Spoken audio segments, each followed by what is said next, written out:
Okay, so now let's animate this. So I want the portal to appear and gradually expand, which means we can set a keyframe for the spawn rate, move it, let's say, 30 frames forward, and on frame 0, I want it to be 0.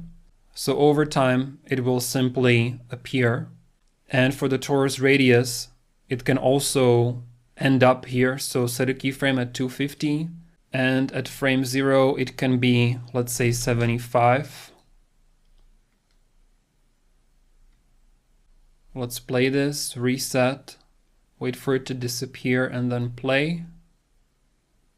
Nice. I mean, the cool thing is it just keeps on looping, right? So already this is pretty cool. But after the portal is born, so around here, we want to create that fire shockwave and push it out. So for the attraction strength, I'll set that to 0 on frame 30 and then go, let's say, 10 frames forward. And let's see what will look good, maybe minus 30. And then it needs to quickly go back to 0 because we just want that one like shockwave of fire. So a few frames forward, set a keyframe back to 0. So now if you play it from the start, it expands, explodes, and resets. So I'll do minus 100 and reset and play it. It appears, expands, boom. Nice, that's the kind of shockwave that I'm looking for. One more time, boom, awesome. So in the trailer, I had multiple of these. So you can just copy these 3 keyframes, Control C, and then go forward maybe 20 frames where you want to have another shockwave and Control V, and then go another 20 frames, Control V. And now if you play it from the start, it will just keep on pulsing.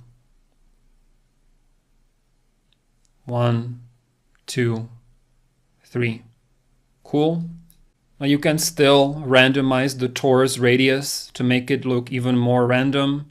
So maybe it can expand to 300 and then back to 250. Maybe extend these keyframes out. And so now the radius will keep changing as it's pulsing. So I just think that my fire is a touch too bright. It's just a bit too white. Let's try a temperature of 0.8 to 1. And so right now the simulation keeps looping, which means when it resets, the previous ring is still there. You may like that, you may not. If you don't want that to be happening, you can click on the Niagara component plus sign and say Niagara system lifecycle track. And this will give you an actual lifetime track for the Niagara system, which means that every time it resets, it will just start from 0. So boom, boom, and it resets and it disappears and starts again. So I will drop my character into the sequencer. And right now she has this magic idle animation on her. You can find that on Mixamo. She's just kind of like moving her hands around as if she's doing magic. And so we could end it here, but I also want to show you how to add the zombies on fire. So in Mixamo, I'll be using this character with the zombie walk animation. You can download it exactly as it is right here. And I'll drop that zombie into my scene. I'll turn off the fire while we work on the zombies.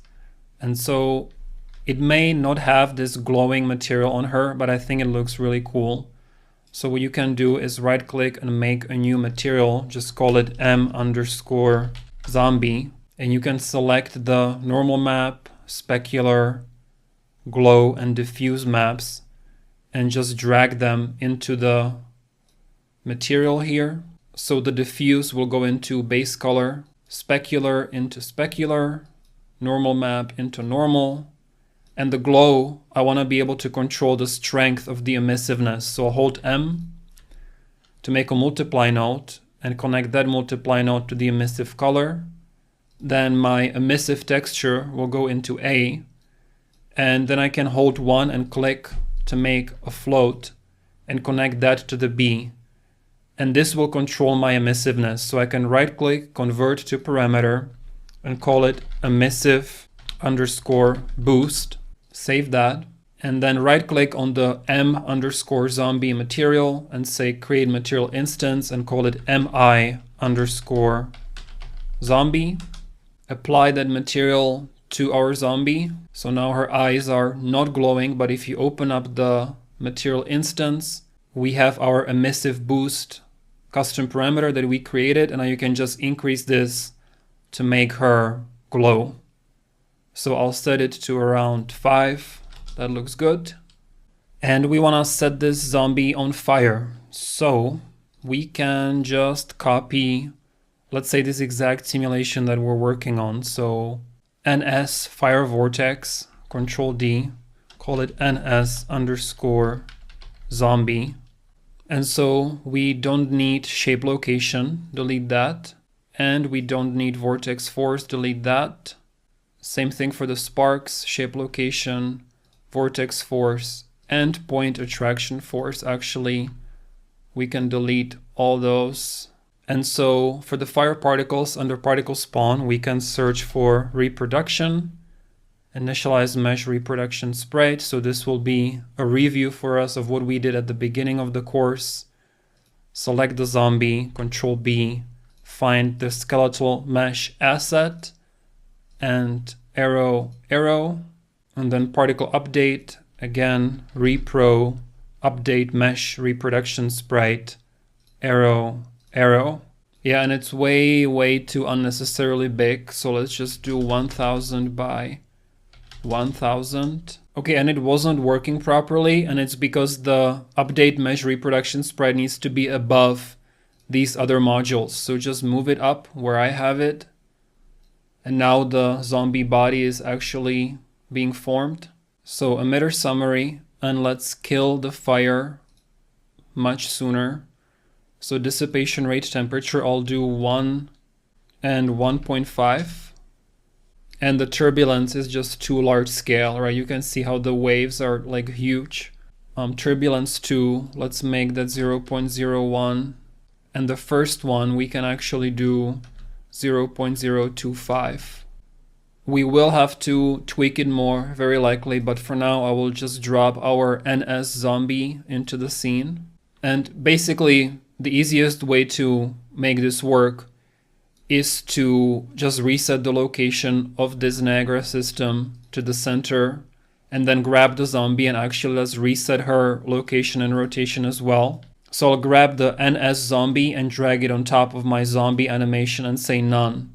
So now they're linked together, and in the Niagara system properties, you want to turn off local space for both the fire particles, and now you can just move it all together, the simulation and the zombie. And if I play my timeline, the zombie is walking and she's on fire, except she's walking the wrong way. So let's rotate her again toward our hero, and we will finish this up in the final part.